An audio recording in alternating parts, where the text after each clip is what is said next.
Imagine standing on a small piece of land. Not hundreds of hectares, not a massive commercial farm operation, just a modest plot with rows of chili plants stretching into the distance. To most people, it doesn't look like much.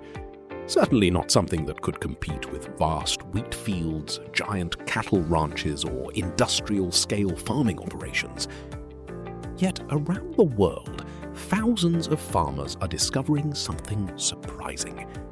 Sometimes the smallest farms can generate some of the biggest returns. And that's because success in farming isn't always about growing more. It's about growing smart.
Of thousands of plants commercially.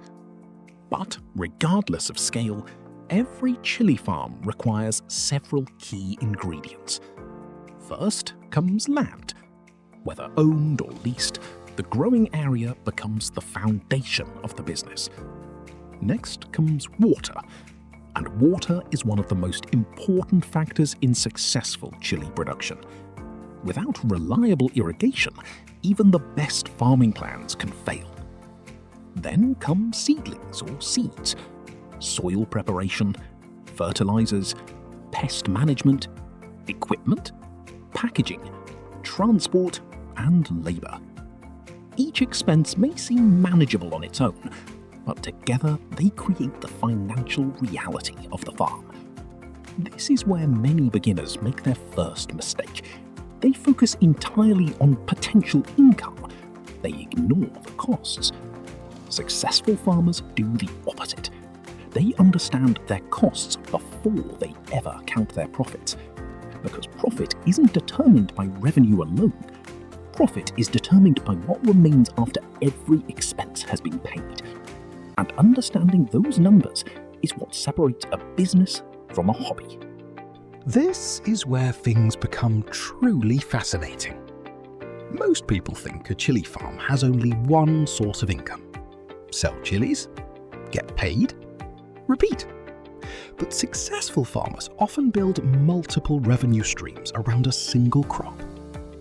Fresh chilies may be sold directly to consumers. Restaurants may purchase them regularly. Retail stores may stock them. Food processors may buy them in larger quantities. Then come dried chilies. Drying extends shelf life and opens access to different markets. Then comes chili powder, a product.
They treat farming as a business, not a hobby, not a gamble, not a dream, a business. Successful farmers also understand branding. This might seem surprising. After all, a chili is just a chili, right? Not exactly. Customers often pay more for products they trust. They buy from brands they recognize. They return to businesses that consistently deliver quality. This is why packaging matters, presentation matters, customer service matters. The strongest businesses create loyalty, and loyal customers are incredibly valuable. Because acquiring a customer once is good, keeping that customer for years is far better. When people ask, can a chili farm make money? They're usually asking the wrong question. A better question would be, can they build a profitable business around chilies? Because the answer depends less on the crop itself and more on the person running the operation. The same crop can produce very different outcomes. One farmer may struggle, another may thrive. One may sell only fresh produce, another may create multiple income streams. One may chase volume, another may focus on value. One may compete on price, another may compete on quality. The economics of chili farming are not determined solely by the plants. They are determined by decisions, and those decisions often matter more than the size of the farm.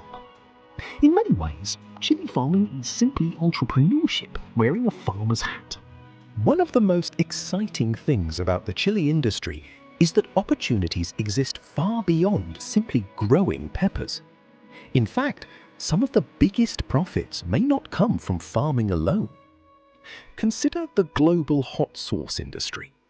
Every year, millions of consumers purchase hot sauces, ranging from mild family recipes to extreme products designed for heat enthusiasts. Many of these brands started with one simple idea: take a common agricultural product and turn it into something unique. Then there are specialty products: smoked chilies, organic chilies, exotic chili varieties, premium chili powders, gift packs, seasoning blends. Many consumers are willing to pay significantly more for products that offer something different. And then there's the power of direct-to-consumer sales. Thanks to online marketplaces and social media, small businesses can now reach customers far beyond their local area. A small chili farm today has access to marketing tools that previous generations could only dream about. The barriers are lower, the opportunities are larger, and the potential for building a recognizable brand has never been greater. Of course, every business opportunity comes with risks, and chili farming is no exception. Weather can change everything. A severe drought can reduce production dramatically. Heavy rain can damage crops. Disease can spread. Pests can become a major challenge. Market prices can fluctuate. Input costs can rise unexpectedly. Labor can become more expensive. Transportation costs can increase. These challenges are part of farming, and successful growers understand that risk management is just as important as production. That's why diversification matters. That's why building multiple income streams matters. That's why understanding your market matters. The most successful entrepreneurs don't ignore risks, they prepare for them. Because business isn't about avoiding challenges, it's about managing them effectively. So, what are the economics of a chili farm? The answer is surprisingly simple. A chili farm is not a guaranteed path to wealth. It is not a get-rich-quick scheme, and it is certainly not a business without risks. But it is a business with opportunity. A business where relatively small amounts of land can produce significant value. A business where multiple income streams can be built around a single crop. A business that rewards creativity, persistence, and smart decision-making. For some people, chilies will remain just another crop. For others, they can become the foundation of an entire business. And that's the real lesson. The most successful entrepreneurs don't simply grow products, they build systems, they build brands, they build opportunities. And sometimes those opportunities start with something as simple as a single chili plant. The next time you see a bottle of hot sauce on a supermarket shelf, or a basket of fresh chilies at a market, remember that behind those products is an entire business ecosystem. Farmers, processors, distributors, retailers, entrepreneurs, all working together to transform a simple crop into a valuable industry. And perhaps the most surprising part of all, many of those businesses started small. Very small. If you enjoyed this episode of Tiny Business Success, make sure to subscribe and join us for the next business breakdown. Because next time, we're exploring another fascinating question. How much money does a food truck really make? Until then, thanks for watching. And remember, sometimes the biggest opportunities begin with the smallest ideas.